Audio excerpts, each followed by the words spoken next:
नमस्कार मित्रों, आप सभी का हमारे जो है चैनल ज्ञान पाठशाला 2.0 में फिर से स्वागत है। उम्मीद करता हूँ आप लोग बहुत ही अच्छे होंगे। पिछले वीडियो में हम लोग जो है पोषक तत्वों के बारे में बात कर लिए थे, उसके बारे में जो भी डिटेल में जानकारियाँ थी वो ले लिए थे।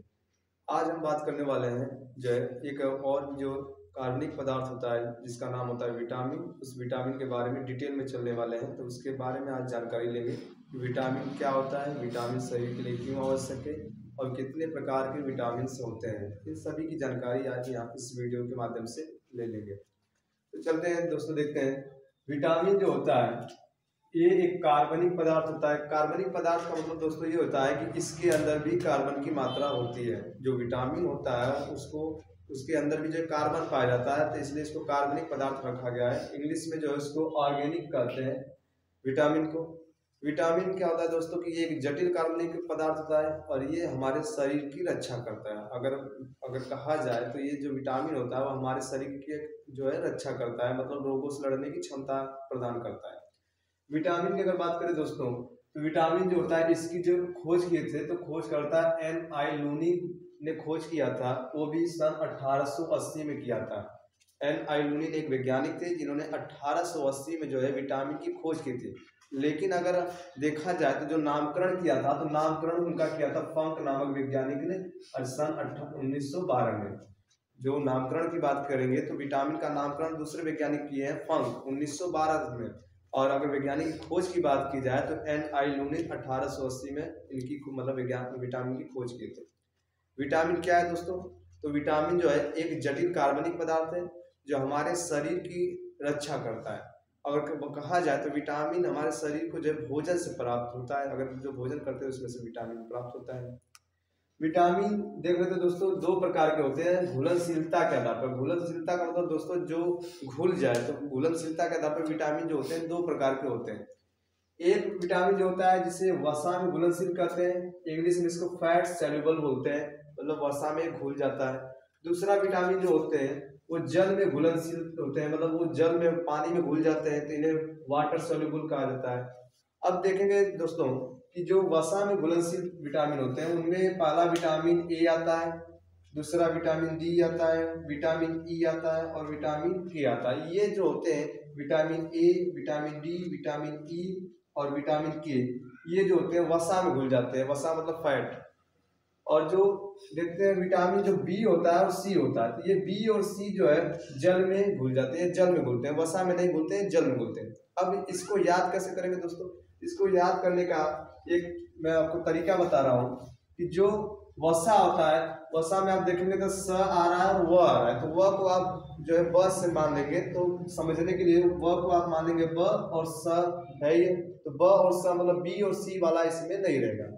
तो जब बी और सी वाला इसमें नहीं रहेगा तो रहेगा ए, डी, ई, के।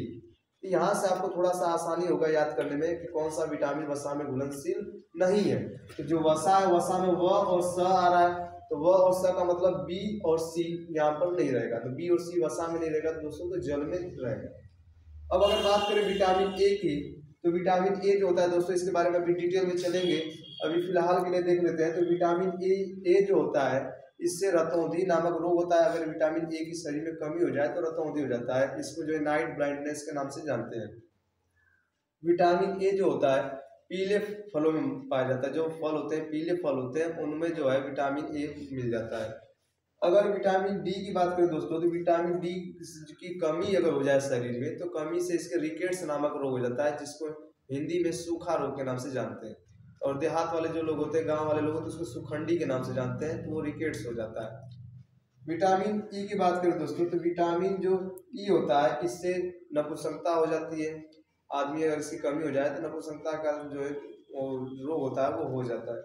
फिर विटामिन के की बात करें तो विटामिन के दोस्तों जो है खून का थक्का जो होता है, खून जो ब्लड जो क्लॉटिंग हो जाता है, थक्का जमता है, तो वो विटामिन ए की कमी से हो जाता है।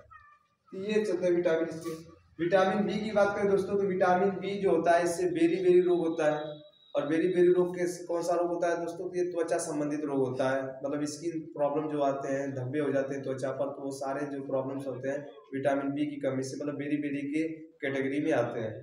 विटामिन सी की बात करें दोस्तों, तो विटामिन सी जो होता है इससे जो है स्कर्वी रोग होता है, अब विटामिन सी कहाँ पर मिलता है दोस्तों? तो ये जो खट्टे पदार्थ होते हैं, मतलब सॉरी खट्टे फल होते हैं, और नींबू हो गया, संतरा हो गया, तो इन खट्टे फलों में जो है विटामिन सी मिल जाता है। तो यहाँ से आप लोगों को कुछ समझ में आ गया होगा कि विटामिन ए, विटामिन डी, ई, के, ये सब कहाँ से प्राप्त होंगे। अब इसके बारे में डिटेल में चलेंगे। विटामिन का दोस्तों शरीर में जो कार्य देख लेते हैं, तो विटामिन का जो कार्य होता है वो शरीर की रोगों से रक्षा करना, मतलब जो शरीर होता है उसकी रोगों से रक्षा करता है। पिछले वीडियो में आप लोगों को दोस्तों बताया गया था जो फैट होता है, वसा होता है, ये भी रोगों की सुरक्षा करता है, क्योंकि जब ज्यादा फैट हो जाता है तो आदमी मोटा हो जाता है, जगह जगह फैट हो जाता है। तो वो उससे क्या होता है कि फैट से ऊर्जा तो मिलती ही है, साथ साथ शरीर की सुरक्षा भी होती है। जो ज्यादा मोटे लोग होते हैं उनको जो चोट बहुत कम लगती है, देखे होंगे जो कहीं पर रेसलिंग वगैरह होता है, कुश्ती वगैरह होता है, तो वहां पर जो मोटे जिनके पास ज्यादा मांस होता है, ज्यादा फैट होता है, वही नहीं जाते हैं कुश्ती लड़ने। जो दुबले पतले नहीं जाते हैं, क्योंकि दुबले पतले जो होते हैं उनमें फैट नहीं होता है, उनको चोट लग सकती है। लेकिन जो ज्यादा मोटा होते हैं उनमें फैट की मात्रा ज्यादा होती है, तो इसलिए उन्हें चोट कम लगती है। तो वो वसा का प्रोसेस था। विटामिन का प्रोसेस क्या था दोस्तों? विटामिन की अगर कमी हो जाती है तो शरीर में जो है रोग उत्पन्न हो जाता है, कई प्रकार के रोग होने लगते हैं। तो इसलिए विटामिन का कार्य क्या है? शरीर की रोगों से क्या करना? रक्षा करना।